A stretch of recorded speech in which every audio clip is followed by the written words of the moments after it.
Hi hello welcome back. இன்றைக்கி என்னோடய பேபியோட மார்னிங் பிரேக்ஃபாஸ்ட் டின்னர் ரெசிபி இது எதுனாலும் நீங்கள் கொடுக்கலாம்.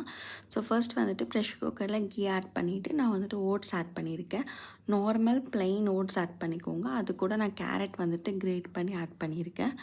நீங்கள் கேரட்டை ரீப்ளேஸ் பண்ணிவிட்டு ஆப்பிள் அந்த மாதிரி கூட ஆட் பண்ணிக்கலாம். ஸோ அது ரெண்டத்தையுமே நல்லா கொஞ்சம் நேரம் சாட் பண்ணிவிட்டு இந்த மாதிரி ஆனதுக்கப்புறமா வாட்டரை வந்துட்டு ஆட் பண்ணிக்கோங்க. நீங்கள் அதை ப்ரெஷர் குக்கரில் பண்ணுறதா இருந்தாலும் பண்ணலாம், இல்லைனா ஓப்பனான பேனில் பண்ணுறதா இருந்தாலும் பண்ணலாம்.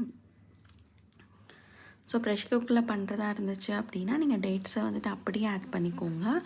அப்படி இல்லை நீங்கள் ஓப்பன் பாட்டில் பண்ணுறதா இருந்துச்சு அப்படின்னா டேட்ஸை வந்துட்டு ஹாட் வாட்டரில் ஒரு 10 மினிட்ஸ் சோக் பண்ணிவிட்டு அது கூட ஆட் பண்ணிக்கோங்க.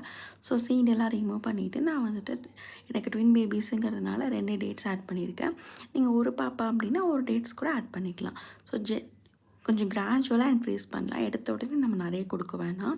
அதுக்கப்புறம் வாட்டர் வந்துட்டு எந்த அளவுக்கு தேவையோ ஆட் பண்ணிவிட்டு ஒரே ஒரு விசில் மட்டும் வச்சு குக் பண்ணிக்கோங்க. நல்லா ஸ்டீம் ரிலீஸ் ஆனதுக்கப்புறம் ஓப்பன் பண்ணி பார்த்திங்கன்னா சூப்பராக ரெடியாக இருக்கும். ஸோ நல்லா மேஷ் பண்ணிவிட்டு அப்படியே சர்வ் பண்ணிவிடுங்க. 6 மந்த்ஸ் பேபி 7 மந்த் பேபினா பிளெண்டர் யூஸ் பண்ணிக்கோங்க. என்னோடய பேபி 10 மந்த்துங்கிறதுனால நான் அப்படியே வந்துட்டு சர்வ் பண்ணிவிட்டேன். டாட்டா பாய். சப்ஸ்கிரைப் பண்ணிக்கோங்க.